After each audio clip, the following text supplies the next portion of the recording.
G'day guys!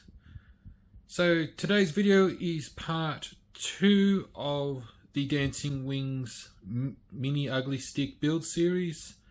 So if you've just clicked on this, I am doing a build series where I go about building a mini ugly stick aeroplane with a twist. So what I'll be doing is, instead of it being an electric model, I am fitting a Cox 049 glow engine to it, just to see how it goes. So in the first video we did the kind of unboxing and we started on the build and got a decent way through. So in this video we're going to kind of wrap up the build of the fuselage and possibly start on the wings. So let's head over to the workbench and see how we go from there. Alrighty guys, so here it is, the build so far. So this is where I've left off. So as you can see guys, got a fair bit of the way through, and the fuselage is really just basically done. There's a few little things I want to do to finish off on the fuselage, and what I have done off camera. So you'll see I've got some baking soda here. What I did is I used it as a bit of a filler and a strengthener for the front of the motor plate. So when I was doing the initial build, so what I've done is on the front here, so we got the motor plate here, and behind it what I've done is I have put some plywood at the back here. But what I've also done is, if you look closely, you can see some of it's scraped off a little bit. But what I've done is I've got, if I can get it to focus, give me a sec, there we go. What I've done is I've used some baking soda on the sides and some CA glue, and what that's done is it not only acts as a filler, but it also helps strengthen the sides here for the fuselage and the motor plate. And the whole idea is as I said in the previous video, this model is designed for an electric motor, and unless the propeller is off balance, with the electric motor, there'll be no vibrations. But obviously, because I am fitting a Cox 049 glow engine to it, there's going to be some vibrations. So what I want to do, so what I've done is I've braced it at the back and add some bicarb soda as a filler and to add a bit of extra strength. What I'm going to do next, so again, because it's primarily designed for electric, it's not going to be really fuel resistant, because if you've never seen a Cox engine before, so here it is. So this is the Cox engine, and like I said, sorry guys, I'm just trying to get it on camera here. So this engine is, there's no throttle and there's no exhaust. It literally just comes out these little ports here. So that means that there's going to, and as you can see, there's a little bit of residue on the tank there. So as it's going, the propeller's spinning and it's going to be throwing off all the exhaust and the unburnt oil over the fuselage. I mean, yes, it's going to be covered with covering film, but what I'm going to do is I'm going to, at least this front section here, I'm going to fuel proof it both on the outside here and on the inside. Now to do that, what you will need is some epoxy. So I've got some Zap 30-minute epoxy. You will need a container of some description, and I've blocked off the hole. And you will also need a brush, and I don't have it here with me at the moment, but you will need some methylated spirits. And why do we need methylated spirits? Well, the methylated spirits will dilute the epoxy resin down. So you'll mix the epoxy how you would, 50-50, and to how much you want, and then you will start pouring in a little bit of methylated spirits or isopropyl alcohol if you can't get methylated spirits. You'll mix that in and start to mix it all together so it goes from a thick syrup-like consistency to almost runny water. But you don't want it really runny because you want it to stay on the fuselage. So what I'm going to do is I'm going to pause, and I'll be back. Alrighty guys, so as we can see here, we got the epoxy, and it is diluted down with some methylated spirits. As you can see, like I said, you want it to be kind of runny, as you can see, like that, but not like water. And so what we'll be doing is we get it and paint it on like so.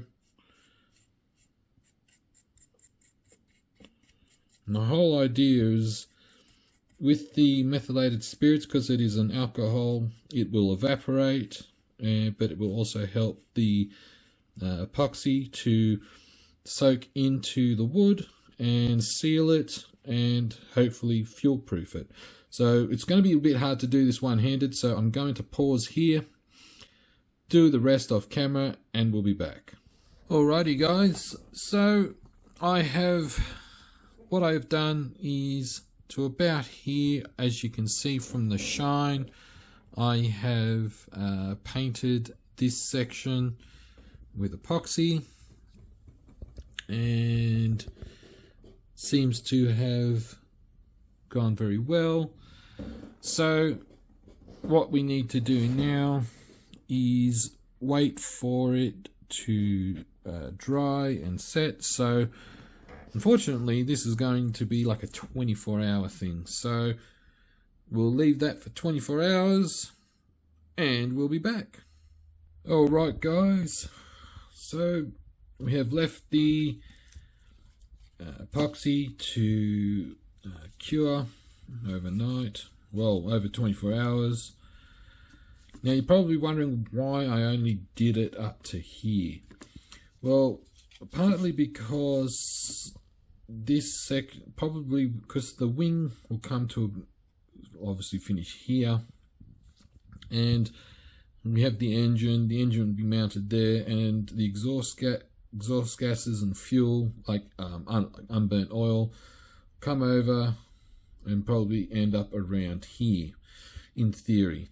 And so what I did is I've gone up to about there on the outside and on the inside, as you can see, to really just protect it as much as possible so it doesn't get fuel soaked.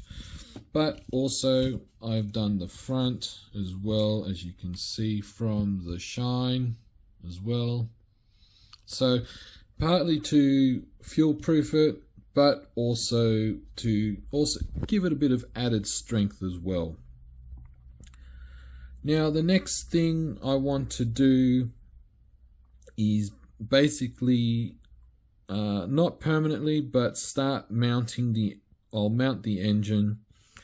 And so what I'll need to do is I'll want to pre-drill the holes. So I will need to, I can't really do this with single-handedly holding while I film. So what I intend to do is line it up, mark the holes, drill the holes, and then we'll see how we go with it mounted. Alright, so we have the engine mounted temporarily, I want to point out, but went on pretty well. So we have what I've used is some servo screws that obviously for mounting your servo. So basically the same sort of deal as for mounting servos to there, same sort of thing. Yeah, but went on pretty well. Pretty easy to mark out. And as you can see, guys, there's not a lot of space for mounting the engine. So it's yeah, it's a tight squeeze, but we'll make it work. So hopefully, I'm hoping tomorrow the rest of my electronics will turn up, and we can then start sorting out the receiver battery and the receiver, and also tackle the wings. So through the magic of video editing, we will be at that point. Alright guys, so I was actually just getting ready to start sorting out the ribs and to get the start assembly of the wing. And just as I was about to, my little parcel for the battery and receiver arrived. So here it is, guys. So I will be using, so this is the receiver right there. So that's the, I guess you call it the model number. So it's just a 4-channel receiver, so perfect for this. And as you can see, it's antennaless, so it'll fit in there. And here is the receiver battery. So it is a Spectrum 2-cell Lifey pack. It's only 300 milliamp hour. However, the size is perfect for going in there, and you know, it's only going to be powering 3 of these servos, so and the receiver. So you got elevator, rudder, and then you'll have aileron. So it's just 3 servos. So it's going to be more than perfect. So before we start carrying on with the wings, what I'm going to do is I'm going to get these out of the packages, and we're just going to see how we're going to go with fitment. Alrighty, so have the battery and receiver just inside the fuselage, just temporary. I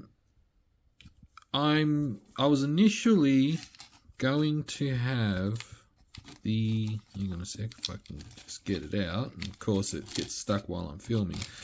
I was initially going to have the receiver battery up the front here. It's a bit hard to, I do have a little bit of high density foam here at the moment, but just for visual sake, I was going to have the battery up the front here and the receiver, you know, around here somewhere. However, obviously, yeah, this model is designed to have an electric motor and not a glow engine. So what I'm going to do is, obviously, when the model is finished, it will need to be balanced. So I'm going to leave the receiver and receiver battery loose for the time being, because when it comes time to balance the model, might have to have the battery up the back here and the receiver up the front, or maybe have, as you just initially saw, both the receiver and the receiver battery together like this, just so that you know, to help balance the model. Not too sure yet, and also whether or not the aileron servo will clear it, because this is obviously, these grooves here are for the aileron control rods that go, I think it comes out to about here and goes inside to the aileron servo in the middle of the wing. So we're not too sure yet, so I might take this high density foam out and just cut it down a little bit. Not too sure what's going to happen yet. So at the moment I'm going to leave these loose. So what we're going to do now is we're going to go onto the wings and start the initial process of assembling the wings. Alrighty guys, so starting the initial process of the wing, and as you can see I have another board here. It's bigger because I need a bigger area to for the wing. So one problem I have come across, and if you're building one of these you might come across this issue too. So as you can see, so we have the two ribs in the center here. These ones are for mounting the aileron servo. All the others are just ribs to make up the wing. Now as you can see, these two are flat. These are curving up, same with these ones. And not only that, you can see that the wing spar is curved. So we're going to have to remedy this before I can start assembling the wing. Now, there are a few methods of doing this. I'm not going to do it on camera, but I will explain what I'm going to do. But being balsa absorbs water. So what you'll do is you will soak this and spray it with water with a sprayer of some description. Then you will lay everything flat, so it would require some heavy things to, you know, hold it all down so that they're all level with each other. And then what you would do is with a hairdryer or a heat gun is dry the wood out, and then it would be all level. So I'm going to do that off camera and I will show you the results afterwards. Alrighty guys, so what I've done is as you can see, I've got some items here to weigh everything down, and I've done it all. So what I did is, like you see here, I've got this sponge paint. It's like a sponge paintbrush. It's got some water. Basically what I did, and I did the entire wing spar, did all the ribs and the back spar there. Did everything, soaked it, and I actually left it overnight, and I used my heat gun here, and well, hopefully we'll see if it's worked.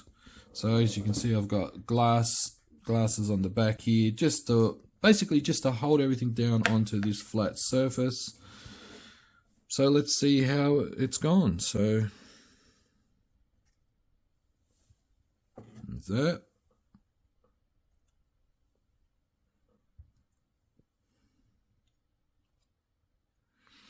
Well, that is better than what it was. So if you remember, guys, it was a big warp, and it's better than what it was.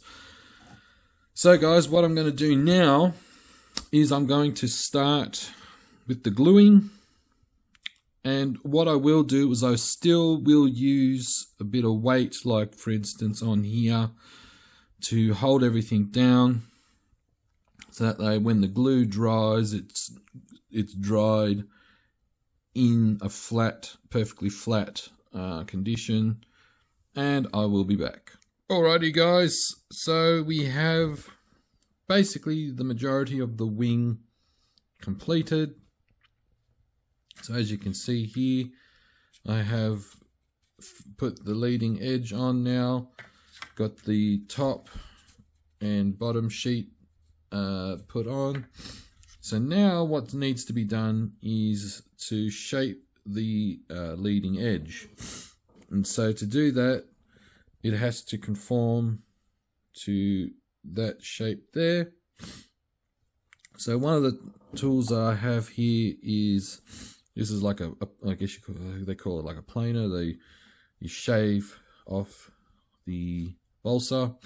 Obviously I can't do this holding the camera, but I will do it off camera and I'll be back. Alrighty guys, so leading edge is done.